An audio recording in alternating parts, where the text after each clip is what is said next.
beaucoup. Votre rapport, il est plutôt critique par rapport à la position du Conseil. Alors, qu'est-ce qui ne passe pas dans cette position?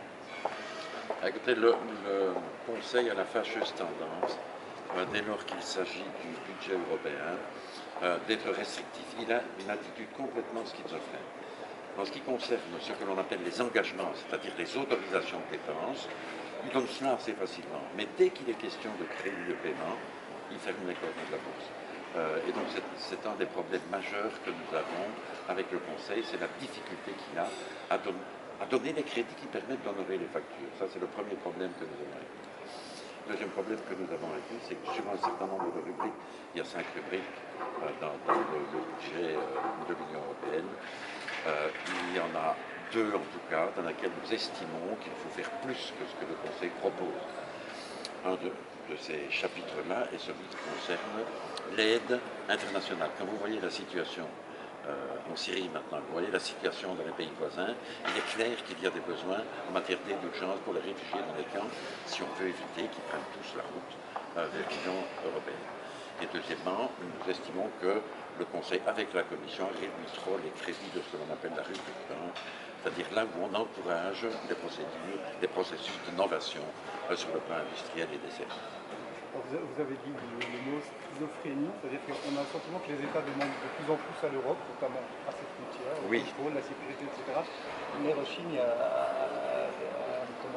ouvrir les cordons de la bourse. Oui. Alors ça vaut pour le budget européen, mais pas seulement pour le budget européen. Il y a par exemple un fonds qui a été créé, qui s'appelle en arabe le fonds Madad, pour aider les réfugiés syriens. Il est prévu que le budget de l'Union européenne va mettre 500 millions et que les États membres vont intervenir à concurrence de 500 millions, pour un montant global d'1 milliard. L'Union européenne a déjà fourni les 500 millions et les États membres ont fourni jusqu'à présent 28 millions sur les 500 millions qu'ils doivent fournir.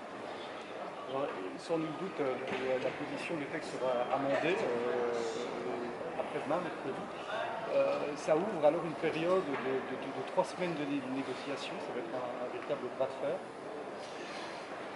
Bras de fer, c'est peut-être un peu fort parce qu'on a l'habitude de ce genre de négociation avec eux. Le principal problème vient de ce qu'en règle générale, le Conseil, c'est-à-dire tous les États membres, ont des difficultés à se mettre d'accord sur une position.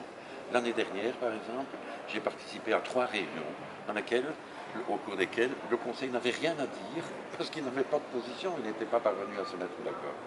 Mais finalement, comme c'est le Conseil qui détient les cordons de la bourse, puisque ce sont les États membres qui, pour l'essentiel, financent le budget européen, c'est assez difficile d'obtenir satisfaction sur les choses que nous voulons.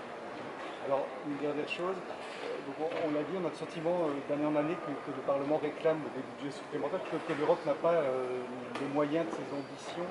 Où en est en fait le débat aujourd'hui sur les ressources propres pour l'Union européenne? Eh bien, le débat sur les ressources propres, il est pratiquement au point mort, en tout cas sur le plan public. La seule chose qui existe maintenant, c'est un groupe de haut niveau d'experts et de politiques qui est présidé par M. Monti et qui doit remettre un rapport à la fin de cette année ou au début de l'année prochaine. Donc la problématique est une problématique cardinale parce qu'elle permettrait de faire échapper le budget de l'Union européenne à la tutelle des États membres, en tout cas à la tutelle totale des États membres, mais le dossier pour l'instant n'avance pas énormément. Une réforme indispensable mais impossible. On a entendu ce réformer. Non, impossible, je ne dirais pas, mais c'est une réforme qui vraisemblablement prendra plus de temps qu'on ne l'imagine et ne se produira que par étapes. C'est en tout cas ce que je crains, alors que l'idéal serait que ça se fasse à un certain moment avec une force suffisante pour permettre de modifier les rapports de force entre le